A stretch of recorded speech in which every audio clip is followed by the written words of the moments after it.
Hola, buen día, bendiciones. Soy Erika Mesén del Ministerio Osea 6.3. Motivados por el Espíritu Santo hemos estado estudiando diferentes temas, los cuales enriquecen nuestra vida en las tres áreas, tanto en la espiritual como en la emocional y en la física. Y hoy estamos dando inicio a una serie en la cual nos va a enriquecer con base en la palabra de Dios y con relación a cómo asumimos las situaciones a veces dentro de los conflictos que se presentan en la cotidianidad. Esta serie lleva por título Cómo confrontar sin ofender. Ejemplos en la Biblia. Pedimos seguidamente la participación del Espíritu Santo, el cual nos redarguye, nos guía, nos consuela y nos anima para poder entender las palabras de Jesús y todo lo que está saliendo del corazón de Dios para formarnos, para transmitirnos ánimo, para también podernos reconocer con el carácter de hijos de Dios que somos. En el nombre de Jesús ponemos este tiempo de enseñanza. Amén. En San Lucas 17:1, en la parte A, Jesús le dice a sus discípulos: imposible es que no vengan tropiezos. En el día a día y como seres humanos que somos, las relaciones interpersonales son importantísimas para poder estar en contacto con nuestro prójimo, con nuestro semejante. Y es en medio de ellas que nos damos cuenta que ocurren cosas que muchas veces traen confusión, traen molestia, traen incomodidad. Y de ahí el interés de hablar sobre este precioso tema, que lleva de título en esta ocasión: ¿qué objetivo tiene para ti confrontar? ¿Por qué lo quieres hacer?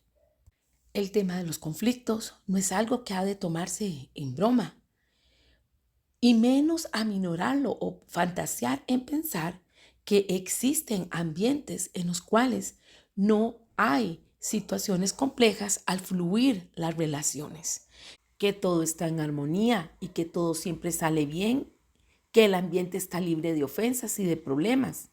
Es hora de que entendamos que eso no es cierto, que es una utopía. No podemos seguir pensando así. Es preciso que nos enfrentemos a la realidad. Los problemas y los conflictos son un hecho en la vida de todas las personas. Dios no nos ha creado para hacer copias unos de otros. Y por lo tanto tenemos que tomar en cuenta entonces que cualquier relación que se presente, ya sea personal, laboral, social o espiritual, en medio de ella surgirán temas incómodos, temas que traigan cierta reacción, temas que sean espinosos. Y si nos ponemos a pensar en ejemplos de esto que hemos afirmado, surgirán cualquier cantidad de anécdotas o de historias que cada uno de nosotros podemos contar, en las cuales hemos tenido un plan, hemos querido hacer algo, hemos comunicado algo y tal vez eso ha provocado cierta molestia, intencional o no intencionalmente. El punto es que ha traído una sensación de dolor, de incomodidad o de ofensa, ya sea para nuestro prójimo o para nosotros. Una un lema o una frase expresada por la hermana Deborah Smith nos dice: toda ofensa tiene tanto potencial como para causar una brecha permanente en una relación. Y de ahí que el Señor nos ha exhortado y nos ha dicho que hemos de perdonar, hemos de tener a flor de piel esa acción de obediencia, estar atentos a que en cualquier momento nosotros podemos errar o alguno de nuestros conocidos, de las personas con las que nos relacionamos. Y de ahí que debemos de estar abiertos a reconocer que si hubo dolo, que si hubo ofensa, hemos de perdonar. Porque si nosotros guardamos eso, si nosotros lo mantenemos, entonces esa situación puede acrecentarse, puede tener un efecto devastador en medio de las relaciones y puede hasta dar al traste con ellas. Y si bien es cierto, el Señor nos ha hablado sobre la importancia de la unidad, de vivir en paz, en armonía, entonces no podemos pasar por alto estas situaciones que se presentan y que también el enemigo hace uso para traer golpe y molestia a las personas. Podemos identificar entonces dos categorías principales con respecto a los que han sido ofendidos. Uno de ellos son los que han sido tratados injustamente y dos, los que creen que han sido tratados injustamente. Sea cual sea cualquiera de las dos posturas, hemos de saber que no nos podemos permitir quedar atrapados en medio de la ofensa, pues la relación se va a dañar gravemente y nunca volverá a ser la misma. Si revisamos el griego, uno de los significados de la palabra ofender es engañar. Una ofensa es un engaño de Satanás para privarnos de relaciones significativas y productivas. Cuando se producen entonces las ofensas, alguien debe actuar para cerrar esa brecha, esa ruptura que se abrió. Y según las Escrituras, esto se logra mediante la confrontación eficaz. Por eso es importante que nosotros entendamos que hemos de tomar consejo para hacer frente a las ofensas eficazmente. Podríamos afirmar que en la mayoría de las ocasiones las personas tratan de evitar cualquier tipo de enfrentamiento y aquellos que no lo evitan muchas veces hacen un tratamiento del lenguaje o una forma de comunicación muy directa y que quizás daña también las relaciones con los demás. Así que el Señor está permitiendo que nosotros aprendamos para no huir o rehuir al enfrentamiento, sino darnos cuenta que es una herramienta poderosa para el crecimiento personal y para la mejora de las relaciones cuando se utiliza de forma adecuada. En muchos lugares se nos habla y se nos motiva sobre tener en claro la importancia que hay de hacer trabajo en equipo, de mantenerse en unidad. Y queremos afirmar hoy que a la luz de las Escrituras, la palabra también nos dice que el poder que tiene la unidad es que es algo bueno. Y lo leemos en el Salmo 133, del versículo 1 al 3. Mirad cuán bueno y cuán delicioso es que habiten los hermanos juntos en armonía, porque allí envía Jehová bendición y vida eterna. Definitivamente hay muchos ejemplos que podemos sacar y uno de ellos en este momento podría ser el de Génesis 11, del verso 5 al 9, cuando se hace ese intento para edificar la Torre de Babel, una demostración vívida, clara del poder que da la unidad. Y leo para ustedes, y descendió Jehová para ver la ciudad y la torre que edificaban los hijos de los hombres. Y dijo Jehová, he aquí el pueblo es uno, y todos estos tienen un solo lenguaje, y han comenzado la obra, y nada les hará desistir ahora de lo que han pensado hacer. Ahora pues descendamos y confundamos allí su lengua, para que ninguno entienda el habla de su compañero. Así los esparció Jehová desde allí sobre la faz de toda la tierra, y dejaron de edificar la ciudad. Por eso fue llamado el nombre de ella Babel, porque allí confundió Jehová el lenguaje de toda la tierra, y desde allí los esparció sobre la faz de toda la tierra. Nos damos cuenta que estas personas estaban unidas en un mismo objetivo y estaban teniendo esa fluidez de comunicación. Y eso estaba trayendo poder y productividad al punto que pondrían al límite eso que querían lograr. Y Dios, viendo ese nivel de unidad, de determinación, lo cual no necesariamente al final tenía un objetivo que fuese positivo, interrumpe la construcción por medio de la falta de comunicación entre ellos. Nos damos cuenta entonces, la comunicación eficaz es el fundamento de todos los esfuerzos humanos. Por lo tanto, todos hemos de estar diligentes para mantener esa puerta abierta, aun cuando surjan los conflictos. Nos damos cuenta que el apóstol Pablo en Efesios 4:3 nos advierte, solícitos en guardar la unidad del espíritu en el vínculo de la paz. Y también en Romanos 12:18 nos dice, si es posible, en cuanto dependa de vosotros, estad en paz con todos los hombres. Definitivamente, esto es un reto claro para cada uno de nosotros. La armonía debe de ser algo prioritario, una responsabilidad a nivel personal e individual, la cual tendrá un buen y excelente impacto en medio de los que están unidos.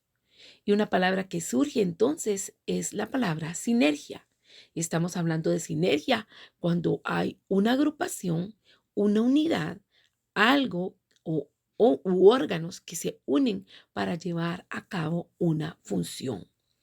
Y para ejemplificar este término, una de las maneras que daríamos es la labor que lleva a cabo una mano es más eficaz que 5 dedos que trabajen de manera independiente. Y esto es algo que nos pone a pensar sobre la importancia que tenemos cada uno, pero cuando nos prestamos y nos unimos como en un engranaje para lograr todos llevar a cabo una labor. En Deuteronomio 32:30 encontramos un ejemplo de sinergia. Y la palabra nos dice que 1 puede perseguir a 1000 y 2 hacer huir a 10,000. Quiere decir que esta lógica nos está hablando que podemos impactar a más personas, tener mejores resultados cuando estamos en unidad. Esto nos permite el tener una buena y fluida comunicación, en tener proyectos alcanzados, objetivos o metas de una manera más eficaz gracias a la unión.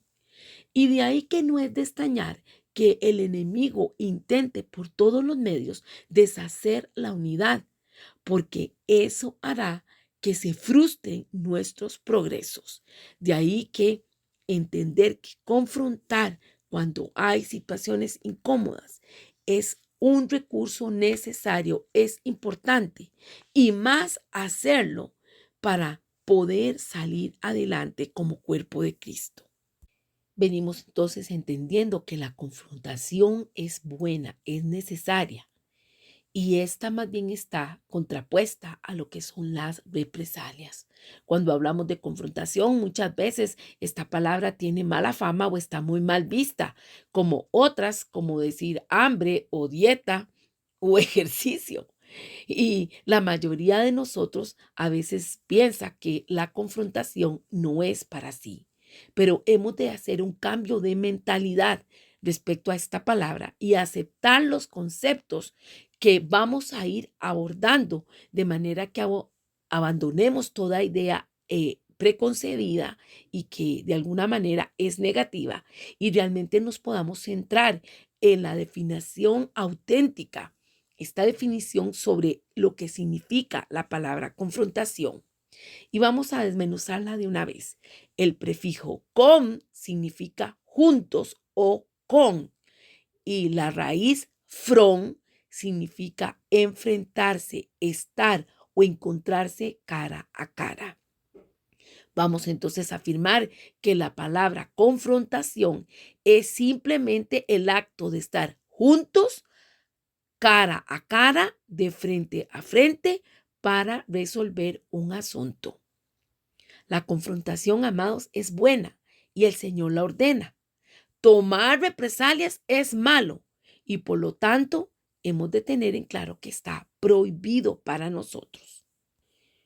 Cuando surge la inquietud de saber cómo se puede compaginar la idea de la confrontación frente a las enseñanzas de Jesús de presentar la otra mejilla, hemos de tener en claro entonces que el Señor estaba alentando a sus discípulos a resistir el impulso de tomar represalias, cuando dijo: al que te hiere en una mejilla, preséntale también la otra. Esto lo podemos encontrar en Lucas 6:29. Y hay una gran diferencia entre el enfrentamiento y la toma de represalias. Cuando se toman represalias, se está diciendo, te voy a devolver el daño. Y el Señor quiere que nosotros nos comprometamos no a vengarnos, sino que por eso es que nos ordena a presentar la otra mejilla. Y en medio de esto, hemos de tomar en cuenta entonces que la confrontación es buena, es saludable y que Dios la da por oportunidad. O sea, es algo, una ordenanza que nos entrega. Tomar represalias es malo y prohibido. Si leemos en Lucas 17:3, Jesús amonestó diciendo, mirad por vosotros mismos.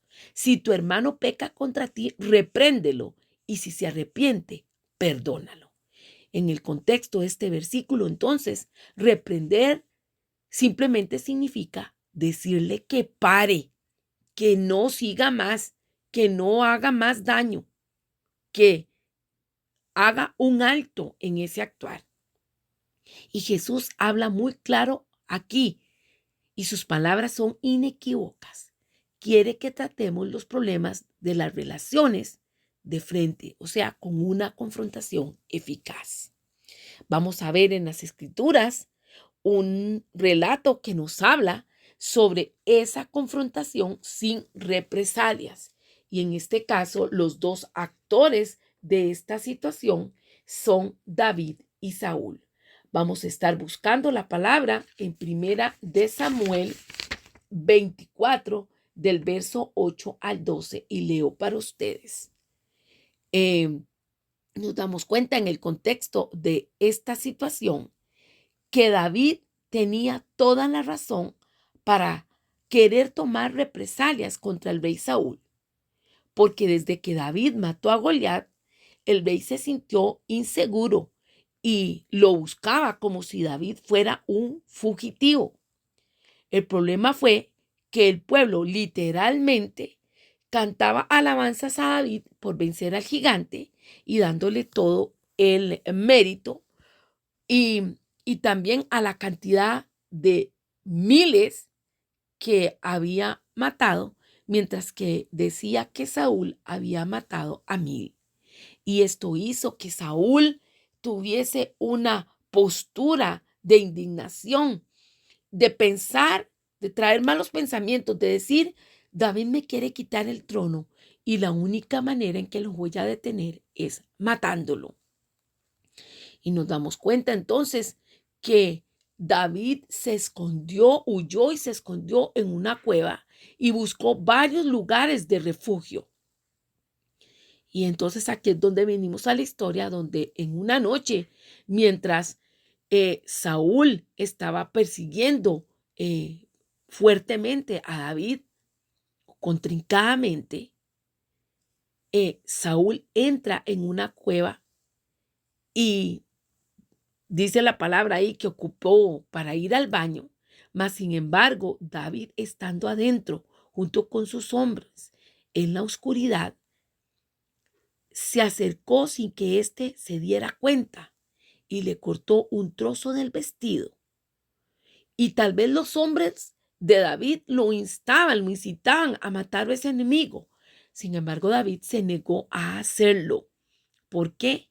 Porque él sabía que esta oportunidad no era para vengarse, sino que podía ser algo para mostrar una confrontación y poner un alto a la situación diciéndole, detente.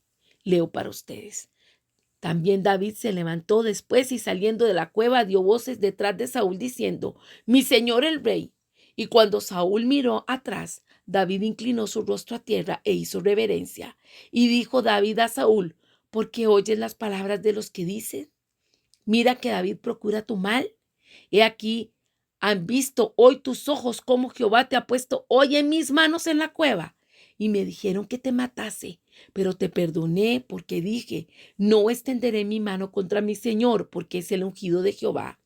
Y mira, Padre mío, mira la orilla de tu manto en mi mano, porque yo corté la orilla de tu manto y no te maté. Conoce pues y ve que no hay mal ni traición en mi mano, ni he pecado contra ti. Sin embargo, tú andas a casa de mi vida para quitármela. Juzgue Jehová entre tú y yo, y véngueme de ti Jehová, pero mi mano no será contra ti. En medio de esta conversación nos damos cuenta que David le está haciendo reaccionar al rey, le está confrontando y le está diciendo por qué está dando cabida a todos aquellos que quieren que él lo dañe. Y en medio de que lo confrontó y le dijo las cosas, David nunca perdió el respeto hacia la posición de autoridad del rey. Este relato nos da la idea de cómo nosotros nos podemos enfrentar a alguien cuya autoridad es superior a la nuestra, ya sea en la iglesia, en la casa, en el trabajo. Nos dice que debemos seguir respetando y honrando la posición de la persona mientras tratamos de ser comprendidos y de resolver el problema. Incluso aunque los que nos rodean nos animen a hacer lo contrario. Cada uno de nosotros debemos de tomar en cuenta y saber que nunca tenemos que tomar una actitud vengativa o dar pasos hacia la represalia contra quien nos ha ofendido en un conflicto personal.